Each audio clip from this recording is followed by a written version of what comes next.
Percaya nggak diciptakan awalnya? Aku jadi ngebayangin ya. Ih, cut.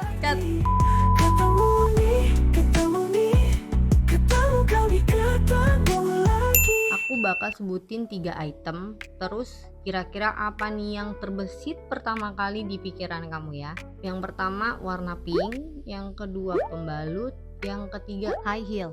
Yang terbesit pertama sih wanita kali ya, karena itu yang kamu sebutin tuh semua barang-barang yang dipakai sama banyakan cewek kali ya. Ya sama cewek ya, Mm-mm. dipakai khusus untuk cewek atau Iya. identiknya dengan cewek atau wanita. Tapi kamu pernah kepikiran nggak asal muasal benda-benda itu diciptakan itu diperuntukkan untuk laki-laki?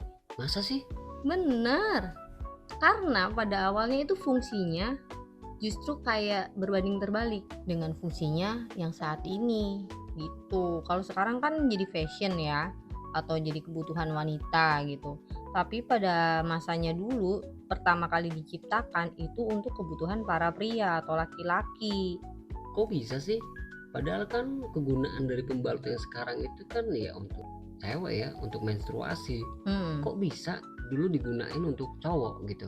Nah, gimana kalau kita bahas? Next, kita akan bahas sejarah terciptanya pembalut. Jadi sejarah penemuan pembalut itu ternyata diperuntukkan untuk para pria di medan perang. Jadi penemuan pembalut ternyata berawal dari keberadaan selukatun, kapas tebal yang digunakan untuk membalut luka para tentara di Perang Dunia Pertama. Kebetulan perawat perempuan yang bekerja di sana mencoba kapas tersebut untuk menampung menstruasi mereka. Hasilnya kapas tebal itu mampu menyerap darah haid dengan baik. Menginjak tahun 1920, Kimberly Clark mulai memasarkan selukatun sebagai pembalut untuk perempuan dengan mengganti namanya menjadi Kotex. Dengan demikian, merek pembalut sekali pakai yang diproduksi pertama kali adalah Kotex. Oh, jadi awal fungsinya seperti itu. Jadi awal fungsinya itu untuk menyerap darah para tentara tuh. Ya luka para tentara, karena kan udah nggak mungkin lagi ya kalau bakal zaman dulu dijahit atau apa. Minimal pertolongan pertamanya itu darahnya itu berhenti dulu kali gitu. Ya setidaknya memang fungsionalnya memang awalnya untuk medis ya. Ya, untuk menyerap darah saat luka. Jadi ternyata setelah itu terciptanya pembalut yang dipakai wanita sekarang karena si suster tadi, Kimberly Clark tadi gitu. Jadi kayak gak kebayang ya, maksudnya itu ditemukan emang awalnya itu bukan untuk fungsinya sekarang gitu, walaupun akhirnya beralih fungsi gitu. Ya bener sih untuk menyerap darah itu kan, tapi yang gak kebayang itu luka gitu loh kalau dulu itu. Ya mungkin fungsionalnya aja ya, yang dari awal itu diciptainnya memang nggak untuk menstruasi gitu kan. Tapi ya kalau sekarang kita lihat difungsikannya sebagai itu ya masih satu ini ya, satu fungsi satu gitu fungsi. Sebenarnya beda ini lagi karena sekarang kayaknya nggak ada pertempuran yang seperti itu. Terus medis juga udah mulai berkembang, jadi kayaknya bukan ditinggalkan tapi ada yang lebih mumpuni lagi untuk mengobatinya luka-luka itu gitu. Dan lagian juga kan bahan dari pembalut yang sekarang kan udah beda ya, kayak kalau dulu kan pakai kapas ya. Selukatun tadi. Kalau sekarang kan udah beraneka ragam tuh, ada yang pakai gel segala macam. Benar. Tapi seenggaknya sekarang baru tahu kalau misalkan pembalut itu awalnya diciptain untuk para tentara di medan tentara perang ya, para tentara pria ya. Justru bukan untuk wanita ya. Oke, next apa tadi ya, warna pink ya. Warna pink. Terus kalau warna pink kan identik sama wanita kan kalau sekarang. Ya kalau sekarang sih lebih cenderung ke wanita ya. Lebih cenderung menjadi warna-warna feminim. Tapi pada mulanya dulu bahwa warna pink itu atau warna merah muda itu untuk identitas anak laki-laki yang justru dianggap berpower atau kuat. Justru dianggap sebagai yang berkekuatan gitu ya. Kalau yang warna biru itu sebagai keindahan, malah kayak kebalik ya. Balik ya? Iya, itu pada awalnya dulu. Oke, aku mau ngebahas tentang warna pink. Warna pink. Bahwa pada mulanya pakaian berwarna merah muda atau pink adalah identitas untuk anak laki-laki yang dianggap kuat. Sementara anak perempuan biasanya didandani dengan pakaian berwarna biru yang dinilai mencerminkan keindahan. Namun kini kedua hal itu berkebalikan di masyarakat. Pergantian yang sangat drastis ini baru terjadi pada tahun 1960-an karena dipicu gerakan kesetaraan gender, di mana para ibu mendandani anak perempuan mereka dengan warna pink sebagai bentuk perlawanan atas anggapan feminin dari wanita baju biru yang dikenakan. Lalu anak laki-laki juga beralih menggunakan pakaian dari merah muda ke biru. Akhirnya, tahun 1985 ketika industri pakaian memasarkan baju pink untuk perempuan dan biru untuk laki-laki, masyarakat mau tidak mau jadi ikut. Jadi malah kebalikannya ya. Mm-mm. Justru warna pink zaman dulu itu memang digunakan untuk anak laki-laki yang punya kekuatan gitu ya, atau menunjukkan powernya gitu, dan sedangkan yang biru itu untuk keindahan. Iya, malah kebalik ya. Oh, kebalik banget. Justru kalau misalkan yang nggak paham, yang nggak mengerti, mungkin ya agak sedikit gimana gitu mikirnya ya. Benar-benar. Ya itu sih kesetaraan gender tadi ya. Mm-mm. Makanya biar dianggap wanita itu kuat, akhirnya wanita memakai warna pink agar dianggap kuat seperti laki-laki. Tapi karena arus, jadi ikut deh tuh sampai sekarang. Iya, dan kita Gitu. juga mungkin melihatnya sekarang ya mungkin masih warna pink itu ya warna feminim gitu kan ya. Feminin. Feminin, dan warna biru itu ya untuk laki-laki gitu. Mm-mm. Justru malah kebalikannya ya. Mm-mm. Terus satu lagi tuh apa ya? Tadi high heels ya. High heel. Nah, itu high heel Sepatu itu, high heel. sepatu high heel itu ya perlu dijelasin deh kayaknya deh. Karena emang identik ke wanita kan ya, nggak mungkin cowok pakai high heel kecuali Nggak yang mungkin. gitu ya. Ya nggak sih, maksudnya kan Iya. untuk dilihat mata juga kayaknya nggak pantas gitu Nah, kan ya. dan gimana ya? Ya justru Fungsinya gitu ya, susah gitu kalau kita nggak bisa ngelihat. lari gitu Nggak kan bisa ya. lari, nggak bisa apa. Jalan aja nggak bisa ya. Nah, itu dia. Susah, gue aja yang cewek juga belum tentu seneng pakai high heel, nggak leluasa aja, kayak butuh keseimbangan khusus gitu. Iya benar. Tapi justru malah penasaran nih, kenapa sih high heel itu Oke. pertama dibuat untuk pria? Oke, jadi kita masuk ke pembahasan sejarah high heel ditemukan. High heel pertama diciptakan pada abad ke-10 untuk tentara Persia. Hak yang tinggi itu berfungsi sebagai pengunci kaki di sanggurdi atau pijakan kaki saat menunggang kuda. Hak tinggi pada sepatu membantu menyeimbangkan tubuh tentara yang ingin menyerang lawan dari atas kuda. Baru pada abad ke-17, sepatu hak tinggi digunakan oleh bangsawan laki-laki Eropa untuk membuat tubuh seolah lebih tinggi. Sementara para perempuan mulai memakai high heel karena bisa membuat kaki tampak lebih kecil lantaran bagian belakang dan tengah kaki tertutup gaun. Dengan high heel, hanya kaki bagian depan yang nampak dan terkesan berukuran kecil.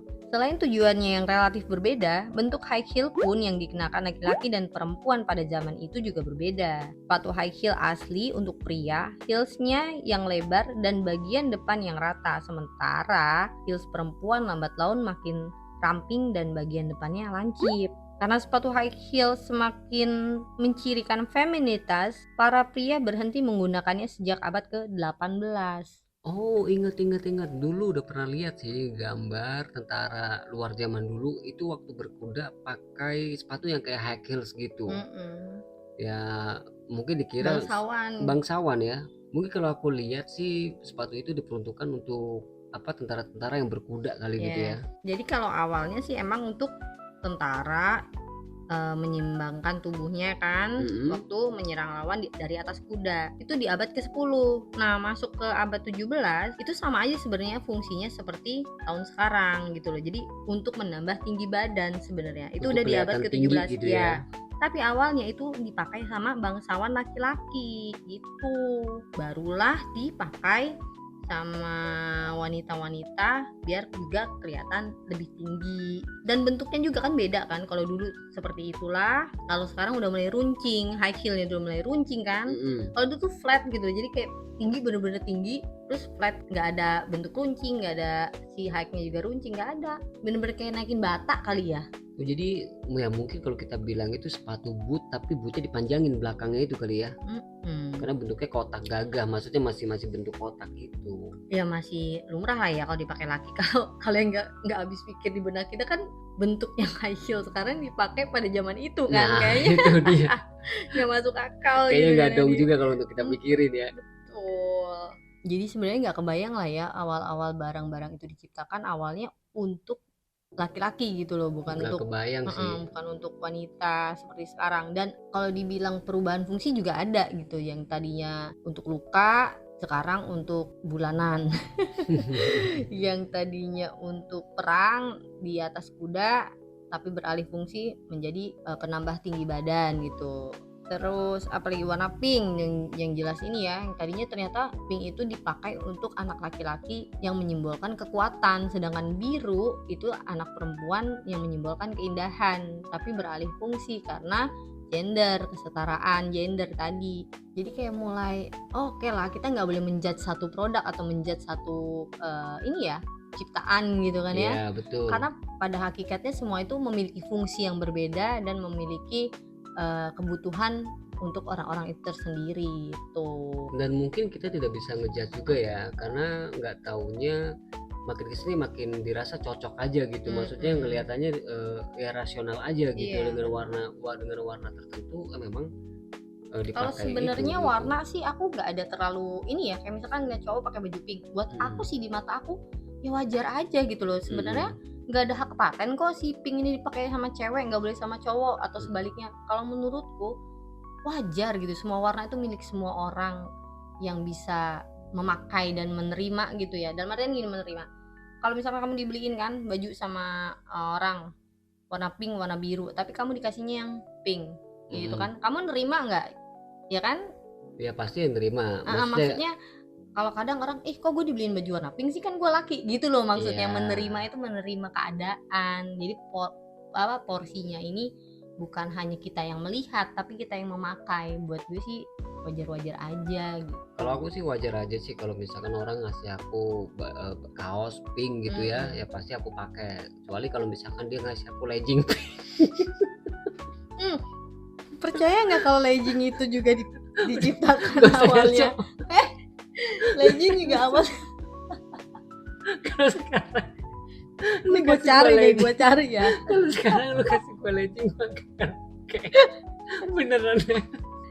Enggak, ini legging Iya. stocking awalnya juga buat pria. Udah gue langsung ngebayangin nih gue pakai legging. Aduh, jangan nih. Ya lu mau pakai di mana dulu? Masa lu pakai legging kagak pakai ininya, covernya, ya orang juga ngelihatnya ada sakit mata. Juga. Tapi itu legging emang bener diciptakan pertama untuk laki-laki, bro. Stocking juga, bro. Masa sih? Astaga, gak percaya. Nanti deh kita bahas lagi. Oke. Tapi intinya aku jadi ngebayangin ya. Ternoda ini pikiran gue. Kan gue udah bilang kalau orang kasih gue kaos warna pink gue terima. Jadi bahas. Kayaknya lucu. Kalau yang ngasih pada zaman dulu mungkin lu terima ya. Zaman dulu kapan nih? Zaman lu masih alay. Aduh. Enggak juga lah. Nggak percaya nih, aku bahas deh legging ya. Jadi legging itu pertama kali dikenakan oleh pria pada abad ke-14. Jadi dari semula digunakan oleh pria, seiring perubahan zaman pada abad ke-19, legging kemudian bertransformasi menjadi fashion item wanita sehingga kaum pria berhenti memakainya. Ada loh. Ada ya. Nggak percaya. Tapi enggak deh, gue tetap nggak pakai legging deh. Tapi itu pertama kali diciptakan di abad 14 untuk pria. Nggak, coba bayangin. Oh tapi mungkin ya karena zaman dulu kan kelihatannya biar lebih apa namanya nih, biar lebih Udah cut. Udah. Makin kesini makin sana. Gimana kalau kita cukupi dan sudahi dulu pembahasan kita kali ini? Oke. Tapi sebenarnya masih banyak sih hal-hal yang seperti itu ya. Yang pertamanya diciptakan untuk pria dan sekarang digunakan oleh wanita. Nanti kita bahas lagi. Tapi untuk kali ini kita cukupi dulu videonya. Jangan lupa subscribe, like, dan komen juga. Jangan lupa tekan tombol loncengnya untuk mendapatkan updatean terbaru video dari kami. Betul. Jadi terima kasih atas waktunya. Mohon maaf jika ada kesalahan kata, mohon maaf jika ada kekurangan. Akhir kata kita pamit undur diri dulu. Sampai jumpa di video yang akan datang. Bye. Bye bye. Hari-hari jadi